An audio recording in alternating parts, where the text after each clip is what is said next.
자, 우리는 다니엘서 강해를 오랫동안 이제 말씀을 들으면서 이제 다니엘서의 핵심인 7장 가운데 도달했죠. 지난주에 7장에 대한 전반적인 개요 말씀을 봤습니다.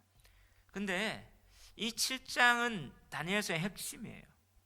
마지막 때 하나님의 계획이 어떻게 나가느냐, 또 적그리스도가 어떻게 있으며, 또 믿음의 성도들은 이 상황 가운데 어떻게 믿음을 지켜 나가느냐 할 부분을 하나님이 다니엘을 통하여 계시를 보여주셨어요. 자, 이런 가운데 잠언의 유명한 구절인 잠언 29장 18절의 말씀이 생각났습니다. 바로 묵시가 없으면 백성이 방자히 행하거니와 율법을 지키는 자는 복이 있느니라. 여러분, 묵시가 없으면 백성이 방자히 행한대요. 근데 영어 성경을 보면 이렇게 되어 있어요. Where there is no vision. 뭐라고요? 비전이 없는 곳에, 비전이 없으면 그곳은 비전이 없다. The people are unrestrained. 백성은 지멋대로 행한다. 비전이 없는 곳에는 백성이 자기 멋대로 행하고, but happy is he who keeps the law. 행복은 그 율법을 지키는 자에게 있다는 거예요. 자, 이 말씀, 자, 영어로는 이렇게 번역됐습니다. 그런데 우리 한글 성경에는 묵시가 없으면 백성이 방자히 행하거니와 율법을 지키는 자는 복이 있다. 영어가 좀 더 구체적으로 있죠. 여기에서 묵시라는 말이 where there is no vision. 뭐라고요? 비전이 없는 곳. 비전이 없으면 the people are unrestrained. 백성은 자기 멋대로 한다. 뭐가 없으면요? 비전이 없으면요. 왜 그렇습니까? 자, 우리가 지난주에 이 말씀, 다니엘의 이 환상을 우리가 말씀을 들었어요. 그 환상이 영어로 뭐라고요? 비전. 다시 말하면 비전은요, 이 다니엘서에 말하고 성경에 말하는 비전은 종말에 하나님이 보여주는 계시가 비전입니다. 아멘. 종말에 하나님의 계시, 하나님의 계획, 그 계시, 비전, 환상이 없으면 백성이 자기 멋대로 행하는 거예요. 오늘 이 세상은요, 두 가지 역사관과 세계관 속에 있어요. 우연, 자연론적 역사관. 그러니까 세계는 어떻게 해요? 돈다. 늘 영겁의 회귀. 이걸 얘기하는 게 과학이고 철학이고 불교입니다. 근데 성경의 세계관은 하나님이 창조했다. 우연이 아니라 하나님 목적 가지고 시작과 끝이 있다. 그래서 역사는 시작에서 종말로 향한다. 기독교적 세계관이죠. 그러면 어떻게 해요? 종말이 있기 때문에, 종말엔 심판과 완전한 구원이 있기 때문에 우리는 어떻게 해요? 영원히 도는 게 아니라 어떻게 살아야 할지 하나님을 의식하고 그 하나님 말씀 앞에 그렇게 겸비하게 마지막 종말을 바라보며 살아가기 때문에 자기 멋대로 행하지 않는 거예요. 근데 영겁의 회귀, 돌고 돌고 윤회가 네가 어떻게 나오고 끝이 아닌데요. 자기 멋대로 행할 수 있죠. 이 말씀이 저는 딱 맞다고 생각해요. 자기 멋대로 행할 수 있으니까 어떻게 해요? 하나님 없이 자기가 하나님처럼 살 수 있는 거예요. 그런 의미 속에서 우리는 이 시대에 하나님이 주시는 환상, 비전을 봐야 되는데요. 이 비전은 종말의 계시라고 했는데 이 계시는 하나님의 말씀을 통해서 나와요. 왜냐하면 말씀을 듣는 중에 그 계시가 보이기 때문에, 하나님은 그 보여주시는 것이 깨달아지고 또 기도하는 중에 구체적으로 우리 가운데 느껴지기 때문이에요. 그래서 어떻게 해요? Happy is he who keeps the law. 말씀을 지키는 자는 복이 있다는 거예요. 하나님이 이 비전을 보여주셔서 말씀 가운데 계시를 보여주셔서, 그래서 그 말씀이 하나님이 종말의 계시, 보여주는 계시를 구체적으로 우리 가운데 딱 떠오를 때, 하나님이 인식되고 마지막 방향이 보여질 때 그 말씀을 지키는 자는 복이 있다는 겁니다. 왜요? 진짜 세계를 보기 때문에 제 멋대로 살 수 없는 거죠.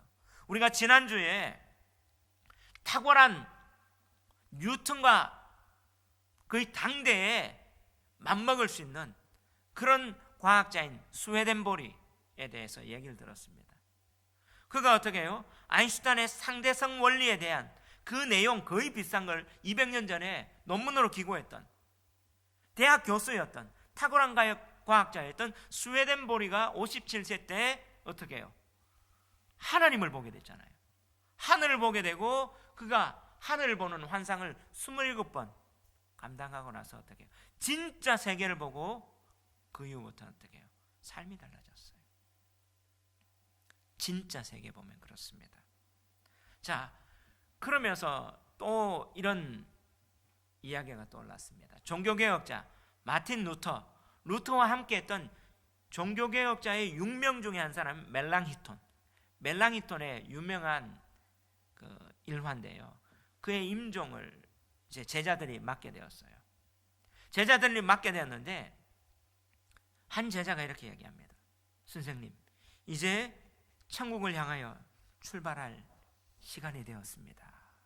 할 때 거의 임종 맞고 그 기력이 없던 그 멜랑히톤이 이 말을 듣고 이렇게 얘기합니다.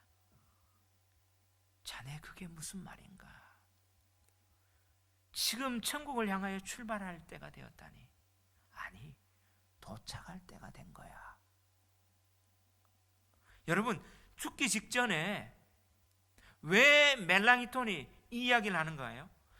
여러분, 시간적으로 천국을 향하여 출발하는 것, 도착하는 것 거의 뭐 차이가 없겠죠. 그런데 이 멜랑히톤이 종교개혁을 위해서 여러분 이렇게 힘쓸 때 바른 표현, 바른 해석이 얼마나 중요한지 보여주는 유명한 일화예요. 왜냐하면 이단은요 처음은 비슷해요. 끝이 다르거든요. 그래서 정확하고 바른 표현이 얼마나 중요하냐, 그 표현에 따라 본질의 의도, 내용이 달라질 수도 있기 때문에요. 이런 맥락 속에 오늘 다니엘의 환상 이 7장에는요 우리는 상세히 살펴봐요. 이걸 가지고 어떻게 해요? 조금 바꾸면요 완전히 달라지는 겁니다. 그래서 바른 한 절 한 절 보면서 바른 해석과 의도, 그래서 하나님이 우리에게 보여주는 천국, 마지막 때에 우리가 어떻게 살아야 할 그 내용들을 오늘 알기를 원하는 거예요. 그런 맥락 속에 다니엘서가 이 12장까지가 있는데 1장까지에서 6장까지는 역사적 사건이죠. 7장부터 다니엘이 본 환상이 4번에 걸쳐 있습니다. 7장에 한 번, 또 이 7장에서 8장에 한 번 더 봐요. 그리고 9장에서 더 봅니다. 점점 마지막 때에 적그리스도의 실체를 보여줘요. 그리고 10장에서 12장까지가 한 번 더 그 마지막에 어떻게 환란과 있을 때 종말의 마지막 하나님이 완성되는지를 보여주는 큰 4번의 환상을 보는데요, 오늘 그 첫 번째예요. 이 첫 번째 7장의 그 환상인데 이 7장이 제대로 이해되어야 할 말이 8장, 9장, 10장 이후까지도 연결되는 거예요. 이런 맥락 속에 7장은요 세 부분으로 되어 있습니다. 1절부터 8절까지가 네 짐승의 환상입니다. 네 짐승, 바로 이 네 짐승은 적그리스도가 어디에서 나오는지 보여주는 거죠. 세상 나라에 대한 환상을 보여줘요. 그리고 9절부터 12절까지가 뭐예요? 마지막 종말의 심판때, 하나님의 심판대 앞에 서게 된 적그리스도, 그리고 우리 모든 사람이 하나님의 심판대 앞에 설 마지막 때 심판대, 그리고 13절부터 14절까지가 어떻게 해요? 재림할 예수님, 인자가 다시 오셔서 적그리스도는 멸망 가운데 빠지는데 하나님의 성도들은 불러서 하나님 나라를 영원히 이룰 것을 보여주는 거예요. 그리고 15절 이후부터는 해석을 보여줍니다. 자, 이런 맥락 속에 오늘 본문이 주고자 하는 메시지가 무엇인가? 두 가지인데요. 첫 번째, 우리 한번 보겠습니다. 자, 적그리스도의 세상 나라의 실체를 보여줌으로써 결국 그것은 하나님의 심판대에서 멸망함을 계시하는 거예요. 오늘 본문의 메시지는요, 따라합시다. 적그리스도의 세상 나라의 실체를 보여줌으로써 결국 그것은 하나님의 심판대에서 멸망함을 계시합니다. 아멘. 자, 적그리스도의 세상 나라의 실체 어떤지 보여주는데 그것은 하나님의 심판대에서 멸망당할 거다. 이걸 보여주는 거죠. 자, 오늘 그 세상 나라, 적그리스도의 그 나라의 실체는 네 짐승으로 지금 환상을 보여줘요. 3절에 보면 큰 짐승 넷이 어디서 나왔는데? 바다에서. 자, 바다는 뭐라고요? 사탄이 있는 곳이라고 우리는 계시록 창세기 쭉 통해서 지난주에 봤습니다. 그곳에서 그 출처가, 짐승의 출처는 사탄으로부터 나온 거죠. 근데 자, 4절에 보면 첫째는 뭐와 같은데? 사자와 같은데 독수리의 날개가 있어요. 자, 첫째는 사자 같은데 뭐가 있다고요? 독수리의 날개가 있어요. 사자인데 날개 있는. 자, 그리고 둘째는 곰.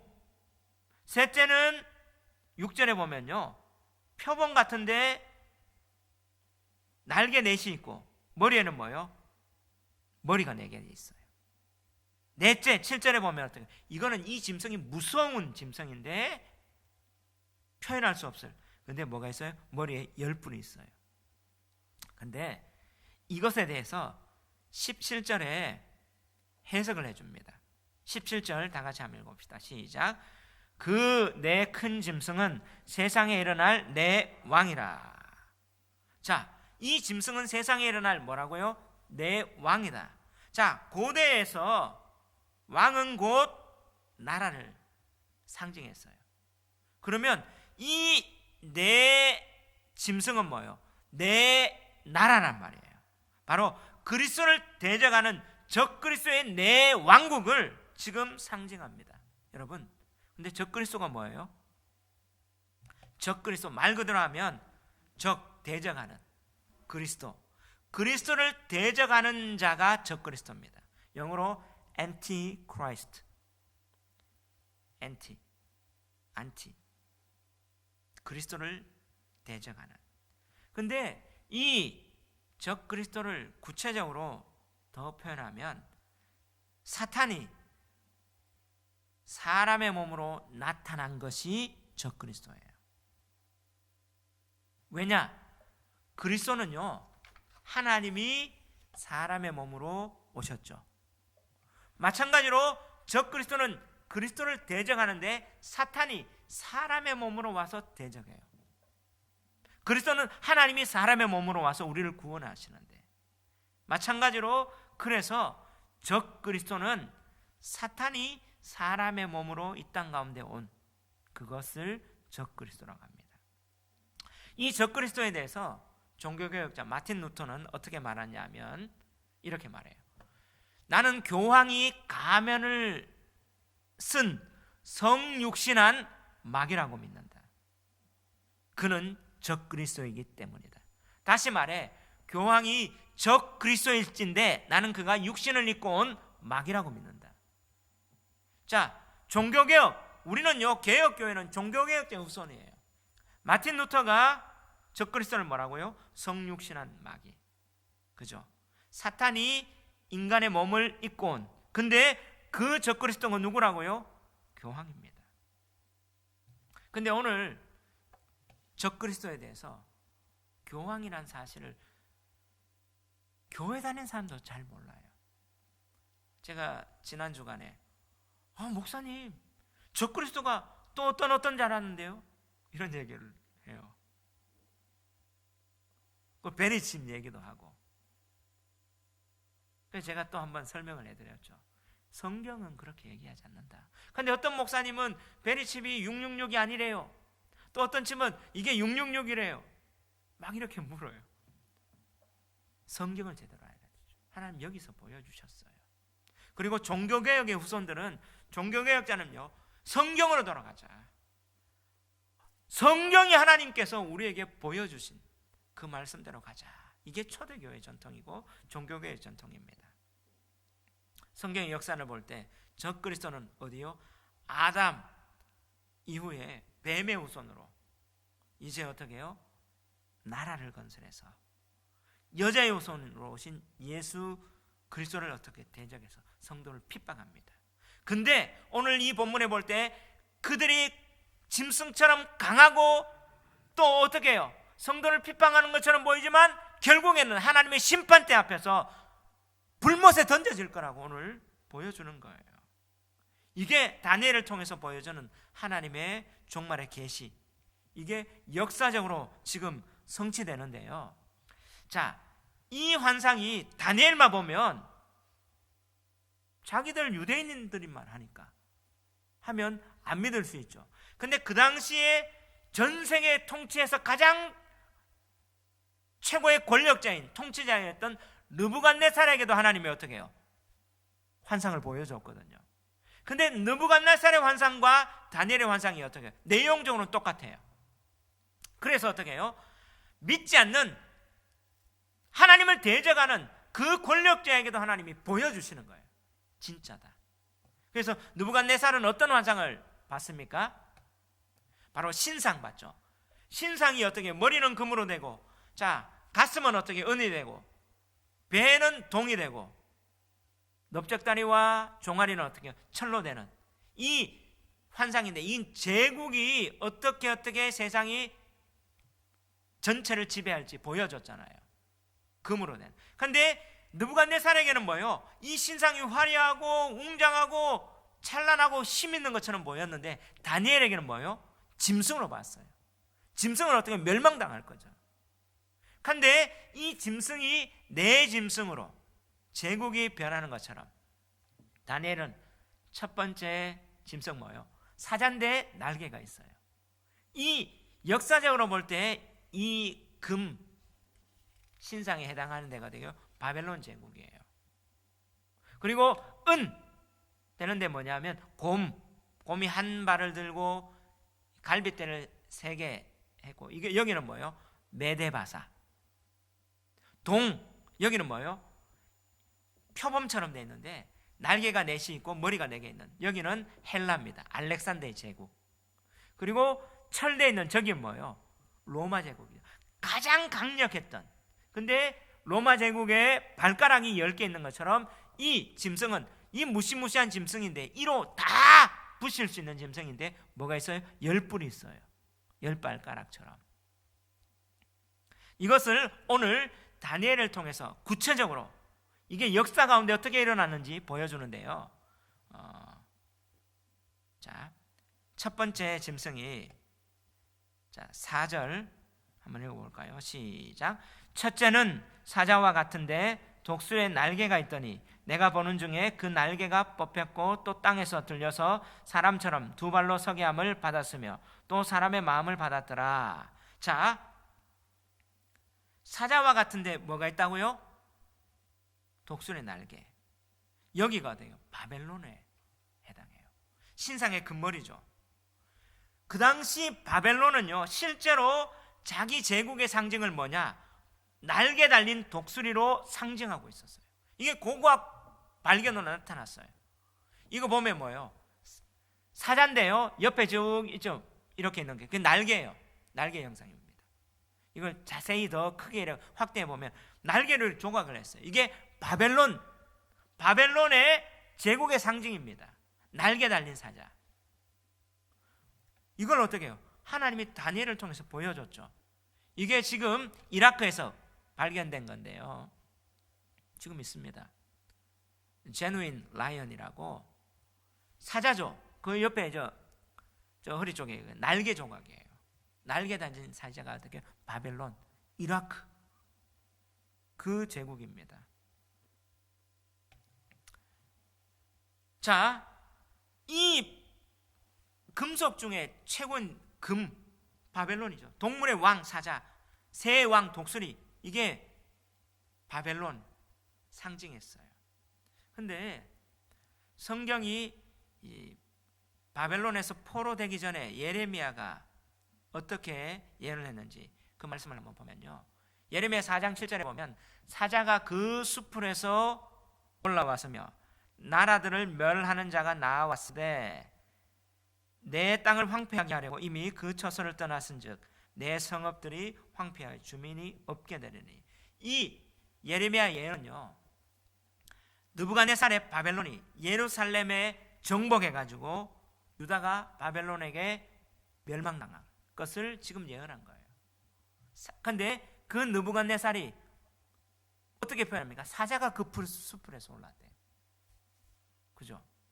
그리고 나서 예레미야 49장 이후에 보면 19절에 이렇게, 보라, 사자가 요단강의 깊은 숲에서 나타나듯이 그가 와서, 그가 누구냐면 사자예요. 견고한 처소를 칠 거다. 바로 유다의 예루살렘 성을 치는데 누가 온다고요? 사자. 그가 지금 느부갓네살인데 느부갓네살을 뭐로 묘사했어요? 사자라고 했어요. 22절에 보면 또 19절에서 20절, 21, 22절에 보라, 원수가 독수리같이 날아와서, 원수가 누굽니까? 느부갓네살. 그의 날개를 보스라 위에 펴는 그날에 28절 쭉 나오면 바벨론의 느부갓네살 왕에게 공격받는, 결국에는 지금 이 예레미야 49장을 보면요, 바벨론 왕 느부갓네살을 사자와 뭐로 지금 묘사해요? 독수리. 그러면요, 이 다니엘이 본 첫 번째 환상이 어느 제국입니까? 바벨론 제국이에요. 느부갓네살이 사자처럼, 그러니까 이 신상의 머리에 행하죠. 결국엔 그 뿌리는요, 이거란 말이에요. 하나님을 대적하는 이 나라가 왕성했다가 그 다음 나라로 바뀌는 거예요. 제국이. 두 번째 짐승이 뭐예요? 뭐죠? 곰이죠. 곰이 바로 이 신상이 이 가슴에 해당되는데, 이 나라가 어디냐? 바로 어디예요? 메데바사입니다. 메데바사에게 지금 넘어가요. 자, 근데 이 곰이, 자, 5절 한번 읽어볼게요. 시작. 다른 짐승 곧 둘째는 곰과 같은데 그것이 몸 한쪽을 들었고 그 입에 이싸에는 새 갈빗대가 물렸는데 그것에 말하는 자들이 있어 이르기를 일어나서 많은 고기를 먹으라 하였더라. 자, 바벨론이 메데바사 연합군에 의해서 멸망당합니다. 그래서 전 세계를 지금 메데바사가 지금 지배하는데요, 두 나라 중에 어떻게 곰이 한 다리를 들었죠. 한 나라가 더 강해요. 처음에는 메데가 주도했는데 그 다음 뭐예요? 바사, 페르시아가 전 세계를 장악합니다. 금방 메데 바사 연합군이 왔다가 메데가 하는 것처럼 보이다가 메데는 사라지고 페르시아가 전 세계를 지배하죠. 이게 곰이, 이런 곰처럼 메데 바사 상징이죠. 그게 한 다리를 드는데 그 입에 이싸에는 뭐가 물렸어요? 새 갈빗대. 이 제국이 정복할 세 나라, 바로 바벨론, 리비아, 애굽이었어요. 역사적으로 이 메데바사가 이 세 제국을 정복하면서 전 세계를 지배했죠. 일어나서 많은 고기를 먹으리라. 바로 수많은 이 고대 근동의 나라를 바벨론보다 훨씬 더 많이 지배할 것을 보여준 거예요. 근데 이 짐승이 또 그 후에 6절 한번 읽어봅시다. 시작. 그 후에 내가 또 본즉 다른 짐승 곧 표범과 같은 것이 있는데 그 등에는 새의 날개 넷이 있고 그 짐승에게 또 머리 넷이 있으며 권세를 받았더라. 자, 역사적으로 메데바사가 어디에 멸망당합니까? 그리스, 마게도냐죠. 그리스는요, 바로 이제 신상의 배부분에 나가는데 뭐예요? 표범같이요. 표범 뭐예요? 제일 빨라요. 짐승 중에 제일 빨라요. 그리고 머리가 뭐예요? 4개가 있죠. 날개 빠르잖아요. 달리기도 빠르고 날기도 빠른데, 그러면 자, 이 알렉산드의 마게도냐, 작은 나라였어요. 그리스가. 헬라, 이 제국이 전 세계에서 지금 역사 가운데 이렇게 마게도냐, 그리스처럼 세계 정복을 신속하게 한 나라가 없었고 역사 유래 이렇게 기동력이 빠른 군대가 없었어요. 자, 이 알렉산더가요 24세 때 왕이 돼서 8년 만에 전 세계를 다 지배합니다. 그래서 헬라어를 다 보급하고 헬라의 문화를 다 보급하고, 그래서 유럽에 지금 헬레니즘 사상이 이때 다 퍼진 거예요. 그들의 전투력을 보면요 정말 빠른 군대예요. 기동력을 해서 전 세계를 지배하는데, 근데 이 알렉산더가 10년 만에 딱 죽게 되죠. 정복하고 나서. 죽고 나서 그 나라가 어떻게 해요? 내 장군, 자기 아들한테 계승되는 게 아니라 내 장군한테 나라가 분리됩니다. 머리가 4개 되는 것처럼. 저 위쪽에 있잖아요. 유럽. 저 위쪽에는 카산더에게 분리돼서 딱 돼 있고, 그 다음에 뭐예요? 리시마쿠스에 딱 분리됩니다. 그리고 저 이제 중동 쪽에 셀류쿠스, 그 다음에 이집트 쪽에 프톨레미, 이 4제국으로 분리돼요. 바로 이게 뭐예요? 그리스도가 바로 이렇게 헬라가 전 세계 빨리 한 10년 만에 전 세계를 딱 지배해야 자기의 문화, 언어를 다 알렉산더가 펼칠 표범과 날개 있는 것처럼 보이지만 4제국으로 분리될 것을 지금 얘기했는데, 오늘 이 6절의 말씀이 역사에 그대로 됐죠. 그리고 나서 이 신상의 마지막 뭐예요? 이 신상의 환상도 마지막에 보여지는데, 마지막 다리 부분 여기에 초점이 있죠. 오늘 이 짐승의 환상도 여기에 돼 있어요. 7절 8절 다 같이 한번 읽어봅시다. 시작. 내가 밤 환상 가운데 그 다음에 본 넷째 짐승은 무섭고 놀라우며 또 매우 강하며 또 쇠로 된 큰 이가 있어서 묶고 부서뜨리고 그 나머지를 발로 밟았으며, 이 짐승은 전에 모든 짐승과 다르고 또 10뿔이 있더라.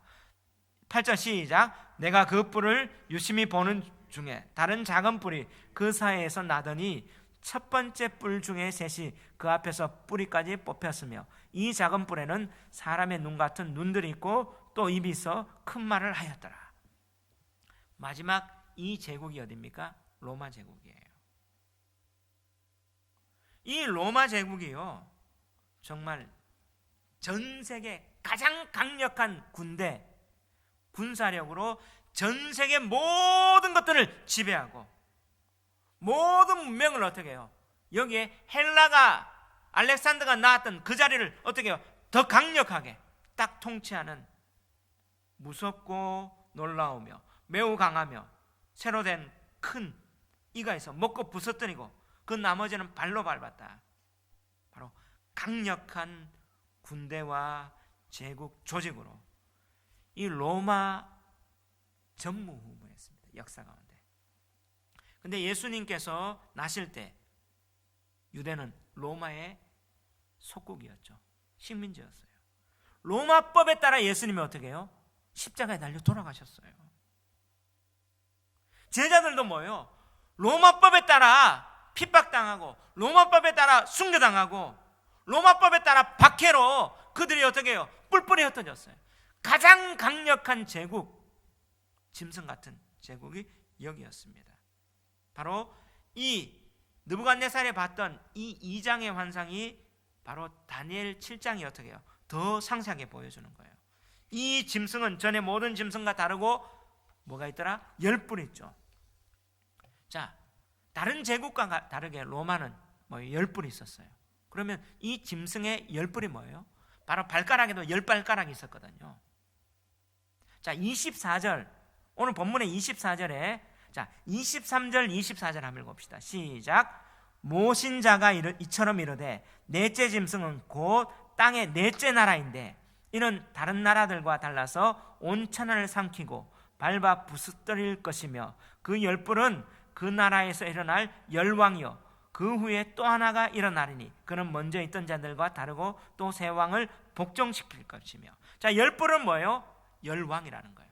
이 한 제국이 그 다음 어떻게 해요? 동시에 열왕으로 갈라진다는 거죠. 세계사를 보면요 로마가 어떻게 됐어요?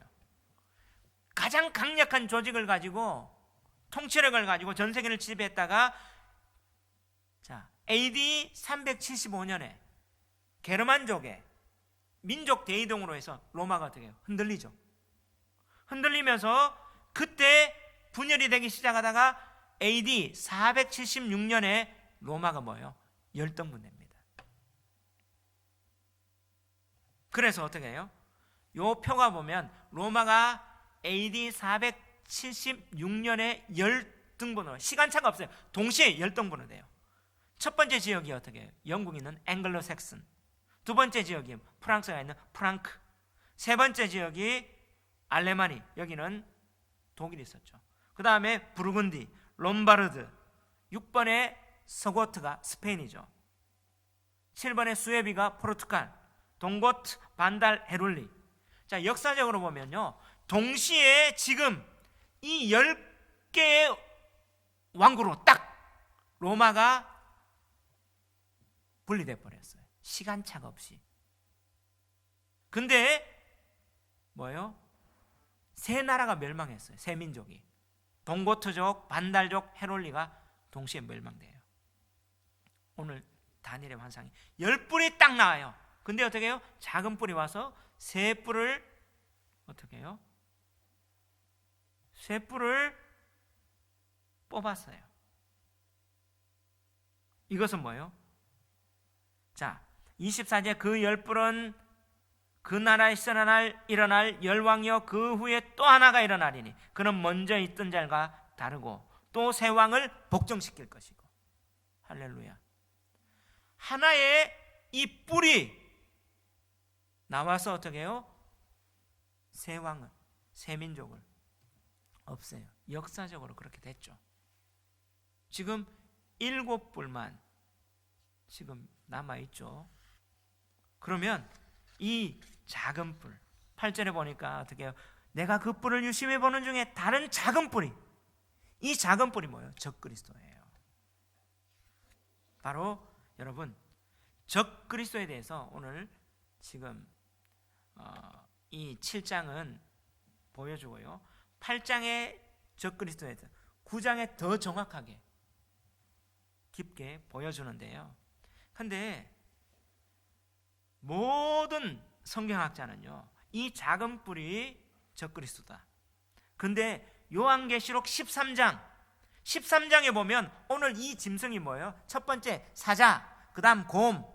다니엘은 미래에 일어날 걸 보여요. 사자, 날개 달린 사자, 그 다음 어떻게 해요? 곰, 그 다음 뭐예요? 표범, 네 날개 네 머리 있는, 그 다음 무슨 짐승. 이렇게 미래에 일어날 그 제국들을 봤잖아요. 그러면 미래 쭉 다니엘 이후에 역사 가운데 일어났단 말이에요. 미래에 있을 때 사도 요한이 볼 때는 뭐부터 보이겠어요? 무슨 짐승, 그 다음에 날개 달린, 날개 내딛고 머리 있는 거, 그 다음 뭐예요? 곰, 그 다음 뭐가 보였어요? 사자 날개 있는 거. 요한계시록 13장에는요 이 네 짐승이 그대로 나오는데 요 순서대로 나와요. 다니엘은 이 순서대로 보고 요한은 어떻게 해요? 자기한테 가까운 순서로 이렇게 보이겠죠. 이것이 요한계시록 13장의 짐승이 보여요. 그 짐승 가운데 적그리스도의 짐승이 나오잖아요. 거기에 666 나오는 거예요. 이 환상하고 다니엘 7장의 환상하고 요한계시록 13장의 환상하고 짝을 이룹니다. 놀랍지 않나요? 근데 학자들이 다 뭐예요? 이 13장의 요한계시록 13장의 그 짐승 666 짐승의 수인 적그리스도가 여기에 다니엘서 7장의 작은 뿔이다. 작은 뿔이다. 그렇습니다. 저도 그렇게 해요. 자, 작은 뿔이 적그리스도의 상징이죠. 근데 여러분 이 묵시에서는 뿔이 자주 등장하는데요. 뿔이 어떤 의미를 보냐면 권세를 얘기해요. 근데 이 뿔이 짐승에게만 있는 것이 아니라 뿔이 누구에게도 있어요? 그리스도에게도 있어요. 그래서 누가복음에 보면 누가복음 1장 69절에 우리를 위하여 구원의 뿔을 그 종 다윗의 집에 일으키셨으니, 다윗의 집에 일으키신 구원의 뿔이 누굽니까? 그리스도죠. 이 뿔은요 권세를 얘기해요. 그리스도에 대한 작은 뿔, 적 그리스도예요. 결국에는 종말에는 뭐예요? 짐승의 뿔과 그리스도의 뿔의 대결이 있는 영적 전쟁이라는 거예요. 그러면 우리는 어느 편에 있는가? 그리스도의 편에 대해서 증인되고 아니면 적 그리스도 편에 있을까? 저는 그리스도의 편에서 구원의 뿔을 더 높이는, 그래야 승리하는 저와 여러분 되시기를 주의 이름으로 축원합니다. 적 그리스도는 심판 때 멸망당해요. 그러면 이 적 그리스도의 작은 뿔이 누구를 지칭하고 그 정체가 뭔지 다음 주에 한번 더 살펴보겠습니다. 오늘 본문이 주는 두 번째 메시지. 자, 오늘 다니엘의 이 환상은요, 이 환상은 두 번째 메시지는 바로 하나님 나라의 완성은 예수 그리스도의 재림을 통해 이루어질 것을 계시하는 거예요. 따라합시다. 하나님 나라의 완성은 예수 그리스도의 재림을 통해 이루어질 것을 계시합니다. 아멘.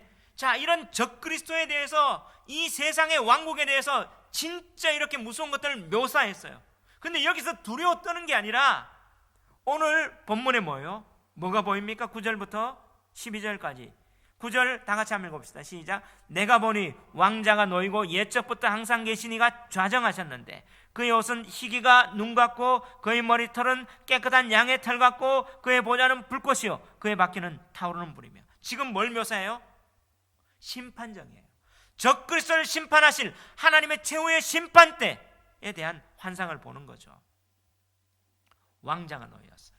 옛적부터 항상 계시니 영원하신 하나님이 좌정하시고 그의 옷은 희기가 눈 같고 성결하고 그의 머리털은 깨끗한 양의 털 같고 그의 보좌는 뭐예요? 불꽃이요. 불꽃은 뭐예요? 하나님의 임재. 그 당시에 불은 심판의 상징이었어요. 하나님의 임재와 심판, 그의 바퀴는 타오르는 불이라는 거예요. 고대 근동에 지금 고고학적 발견은 그 당시에 바벨론 이후에 고대에 왕자가 발견됐는데 왕자 보좌 앞에 뭐예요? 바퀴가 달려있어요. 지금 이것은 뭐예요? 그 당시에 왕자에 앉아서 심판하는 심판정을 그대로 묘사하는데 하나님이 이 세상의 주관자, 역사의 주관, 우주의 주관자, 그분이 영원하신 그분이 심판하실 보좌를 보여주는 거죠. 그러면서 불이 강처럼 흘러 그의 앞에서 나오며 그를 섬기는 자는 천천히요 그 앞에 모셔선 자는 만만이며 심판을 베푸는 자에 뭐가 있더라? 책들이 펴놓여 있더라. 계시록 20장에 보면 흰 보좌의 심판, 백보좌 심판이 있는데 책들이 펴 있죠. 우리를 심판할 때 뭐예요? 하나는 행위의 책, 하나는 생명의 책. 이 생명의 책에 다니엘 12장에 보면 우리의 이름이 있는 농명된 생명의 책이 있다고 지금 12장에도 예언하고 있어요. 보여줬어요. 이 하나님이 심판은 근거를 가지고 심판해요. 그런데 누구를 심판합니까? 11절 12절 작은 뿔이에요. 11절 시작. 그때 내가 작은 뿔이 말하는 큰 목소리로 말미암아 주목하여 보는 사이에 짐승이 죽임을 당하고 그의 시체가 상한 바 되어 타오르는 불에 던져졌으며 그 남은 짐승들은 그의 권세를 빼앗겼으나 그 생명은 보존되어 정한 시기가 이르기를 기다리게 되었더라. 하나님이 뭐예요? 짐승 심판하는데 죽었지만 남은 잔재가 살아있죠. 정한 시기까지는 이들이 뭐예요? 성도를 핍박해요.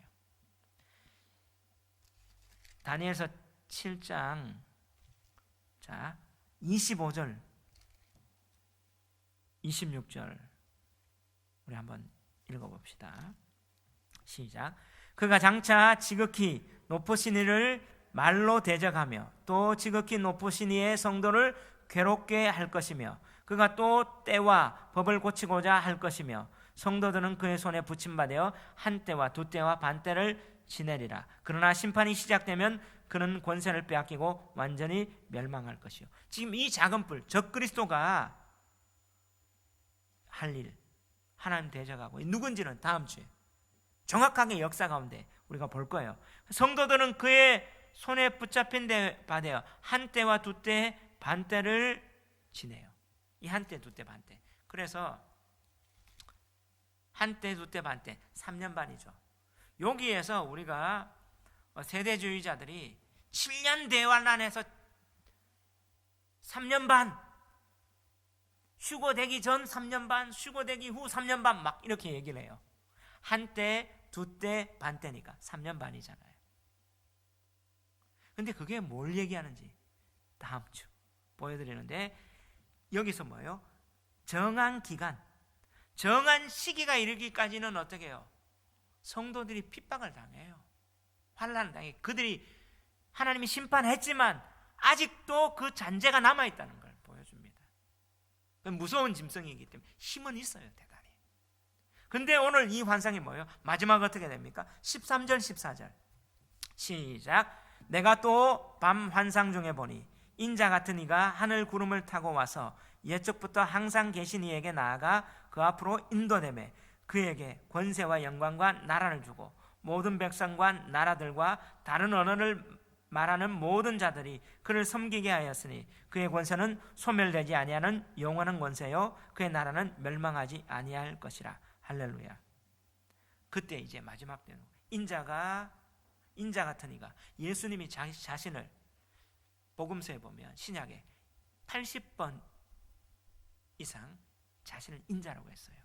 인자 같은 이가 구름 타고 하늘에서 오신대요. 예수님이 오실 거예요. 그러면 옛적부터 항상 계신 이에게 그 하나님 앞에 성도들을 다 이끌어 가시고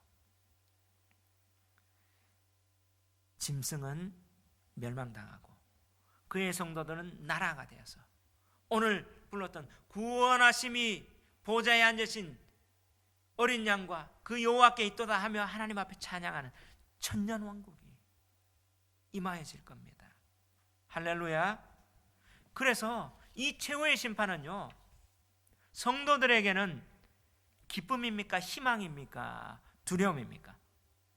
기쁨이며 희망입니다. 자, 이때 다니엘이 언제 환상을 봤습니까? 바벨론이 멸망당하기 힘들 그 시절, 그들이 포로당하고 유대가 핍박당하고 있는 그 시절, 벨사살 원년 아니었습니까? 정말 이 암울한 시절에 이 환상을 보니까 그들은 뭐예요? 이렇게 짐승은 무섭지만 멸망당할 거다. 다시 우리 주님 오시면, 메시아가 오시면 우리는 영원한 나라로 하나님 앞에 서야 될 거다. 희망을 가지는 거예요. 그들이 이 정한 시기가 있거든요. 견딜 수 있는 거예요. 할렐루야. 여러분, 시기가 있다는 게 중요합니다. 자, 우리 군인들, 자, 군대 갔었어요. 뭘 봅니까? 국방부 시계. 야, 하루하루 지나가도 국방부 시계는 간다. 왜요? 그 시기가 끝나면 자유되거든요. 내가 다 완성했거든요. 힘든 훈련도 뭐예요? 그 시기를 정한 시기가 정해있기 때문에 견딜 수 있는 거예요. 시기가 안 정해 있으면 뭐예요? 희망이 없으면 견딜 수 없는 겁니다. 자, 그렇게 적그리스도가 강하고 하지만 시기가 정해 있습니다. 주님 오십니다. 아멘. 자, 그걸 볼 때 그들은 희망을 갖고 있는 거예요. 힘을 얻을 수 있는 거예요. 자, 이 다니엘서와 계시록은요, 힘든 시기에 성도들이 이 말씀을 보고 이 환상을 보고 하나님의 계시를 보면서 어떻게 해요? 이길 수 있는 힘을 주는 거예요. 성도에게는 희망의 메시지입니다. 아멘. 근데 계시록과 종말론을 얘기하면 어떻게 해요? 무섭습니다. 두렵습니다. 뭘 줘요? 교회 안에서도. 이게 이단들이 말하는 종말론이에요. 자, 길선전 목사님, 자, 그때는 뭐예요? 계시록을 10,000번 이상 암송했대요. 일제강점기 때입니다. 식민지 때, 희망이 없을 때, 교회가 핍박당할 때 아닙니까? 희망이 없을 때 그는 뭐예요? 계시록을 보면 하나님 나라가 이긴다. 정한 시기가 있다. 이겨나가는 거예요. 마지막 종말론은 우리에게 희망의 메시지를 주는 겁니다. 이 환상, 하나님의 계획을 보기 때문에 우리는 이길 수 있는 거예요. 마지막 되기 때문에. 근데 이 역사적으로 어떻게 해요? 지금 봤지만 역사로 이루어졌어요. 제국이. 근데 점점 하나씩 진짜 이루어지는 것을 우리는 다니엘서를 통해서 볼 거예요. 그러면서 이 다니엘서를 통해서 계시록을 다시 한번 볼 거예요. 그러면서 이 메시지가 무엇인가? 하나님 무엇을 줬는지, 역사 가운데 이루어진 건 어떤 거고 아직 이루어질 것은 어떤 것인가? 그럼 우리가 어떻게 살아야 할지 보여주는 거예요. 그렇습니다. 매일매일 우리가 살아가는 영적 전쟁 아닙니까? 정말 적그리스도는요, 사탄이 사람의 육신의 몸으로 왔어요. 그리스도는 어때? 하나님이 육신의 몸으로 오셨어요. 우리는 이 그리스도를 믿습니다. 근데 우리는 어느 편에 서는지 매일매일 어떻게 해요? 전쟁이 있어요. 근데 어떻게 살아야 할까? 이때 우리는 어떻게 살아가야 할까? 세상은 지금 얘기합니다. 어떻다, 코로나 바이러스, 경제가 어떻다, 여러 가지를 얘기해요. 그러면서 우리에게 때때는 두려움도 주고 불안도 주고. 근데 이 종말의 시대에 우리는 어떻게 살아가야 할까? 저는 다니엘이 이때 그는 성공했다고, 승진했다고, 출세했다고 그렇게 살아갔습니까? 다니엘이 보여주는 거예요. 다니엘은요, 하나님의 그 계시의 환상을, 마지막 종말의 환상을 봤기 때문에요, 그는요 자기의 신분 때문에 흔들리지 않았어요. 내가 성공했다고 그렇게 어떻게 날뛰지 않았어요. 내 나라가 지금 유대가 포로되었다고 좌절하지 않았어요. 하나님의 계획을 본 거예요. 천국을 본 거예요. 진짜 세계를 본 거 아닙니까? 사도 요한, 로마 시대 그렇게 핍박당하고 환난당합니다. 반모섬에서 사도 요한에게 하나님이 그때 나타납니다. 뭐라고 위로해 줬습니까? 야, 네가 이렇게 수고했구나. 지금까지 내 어머니 모신다고 애썼다. 네가 이렇게 핍박당하고 이렇게 고생당했구나. 그래, 고생했으니까 이제 고생 끝. 너 아파트 90평 줄게. 아니, 타워 팰리스 줄게. 그래 얘기했습니까? 네 자녀 성공시켜줄게, 출세시켜줄게. 아니요. 주님은요 그 핍박당하는 사도 요한에게 뭘 보여줍니까? 천상을 보여주는 거예요. 계시록 4장이 어떻게 그를 딱 데리고 올라갑니다. 입신해서 하나님 보좌를 보여주는 거예요. 보좌를 쫙 보여주면 세상 나라, 짐승 같은 나라가 어떻게 멸망하는지, 하나님이 어떻게 마지막 심판하는지 재앙을 보여줍니다. 그러면 성도가 이 짐승 같은데, 요한계시록에 보면 두 증인이 있어요. 증인 되라. 그러면 너희들은 어떻게 해요? 천국에서.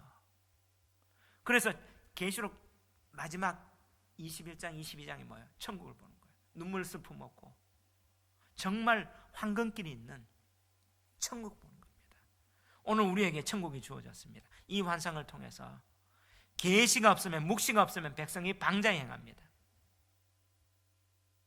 바로 하나님의 말씀, 율법을 지키는 자는 복이 있다고 했는 것처럼 오늘 이 말씀을 통해서 천국을 보는, 환상을 봐서 오늘 살아갈 수 있는 이 힘을 얻는 저와 여러분 되시기를 주의 이름으로 축원합니다. 우리 한번 이 찬양합시다. 마라나타.